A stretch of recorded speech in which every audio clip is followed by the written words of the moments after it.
Friends, ఇప్పుడే అందిన వార్త. రాష్ట్రంలో కొత్త వైరల్ ఫీవర్. రాష్ట్రమంతా అలర్ట్. ఆరోగ్య శాఖ కీలక ప్రకటన అంటూ వార్తలు అయితే వినిపిస్తున్నాయి. దీనికి సంబంధించి వివరాలు చెప్పడానికి వీడియో చేయడం జరుగుతుంది. స్కిప్ చేయకుండా ఎండ్ వరకు చూడండి, పూర్తిగా మీకు అర్థమవుతుంది. చాలా మంది చూస్తున్నారు కానీ లైక్ చేయడం లేదు. దయచేసి లైక్ చేయండి. ఇన్ఫర్మేషన్ అందరూ రీచ్ చేసిన తర్వాత చాలా మంది చూస్తున్నారు కానీ సబ్స్క్రైబ్ చేసుకొని మర్చిపోతున్నారని దయచేసి ఛానల్లో సబ్స్క్రైబ్ చేసుకొని బెల్కి నాలెడ్జ్మెంట్ యాప్ చేయండి. ఇటువంటి ఇంపార్టెంట్ ఇన్ఫర్మేషన్ మిస్ అవ్వకుండా మీ ఫోన్ నోటిఫికేషన్ రూపంలో వస్తుందండి.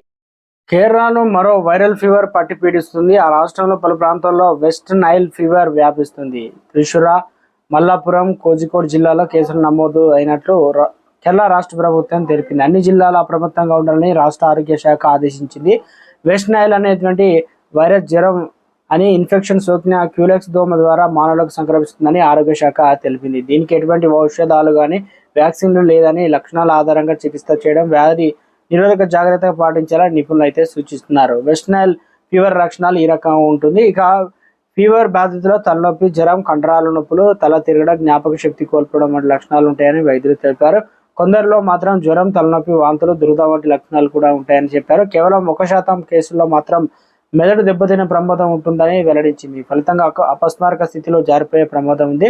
ఇక ఒక్కోసారి మరణం కూడా సంభవించవచ్చని పేర్కొంది. ఈ ఫీవర్ వ్యాప్తి ఉన్నప్పటికీ ఆందోళన చెందాల్సిన అవసరం లేదని కేరళ ఆరోగ్య శాఖ మంత్రి వీణా జార్జ్ అయితే పేర్కొన్నారు. మొత్తానికి ఇక్కడ చూసుకోవచ్చు అంటే ఈ లక్షణాలకు సంబంధించి ట్రీట్మెంట్, దీనికి వ్యాక్సిన్ కానీ దీనికి మందులు కానీ లేవు, ముందే చూపించుకోవాల్సిందిగా. మరి దీనికి సంబంధించి పెద్దగా భయపడిన అవసరం లేదని కూడా అని చెప్తున్నారు. కొన్ని కేసుల్లో మరణం సంభవిస్తుందని అంటున్నారు. కొత్తగా వైరస్ అయితే ఎంటర్ అయింది. మరి మొత్తానికి కేరళ రాష్ట్రాన్ని వణికిస్తుంది. ఇది దోమల ద్వారా వ్యాప్తి చెందుతుంది. డాక్టర్లు సూచనల మేరకు జాగ్రత్తగా ఉండాలంటున్నారు. ఇక కొన్ని జిల్లాలు కావచ్చు అలర్ట్ అయితే చేయడం జరిగింది రాష్ట్ర ప్రభుత్వం.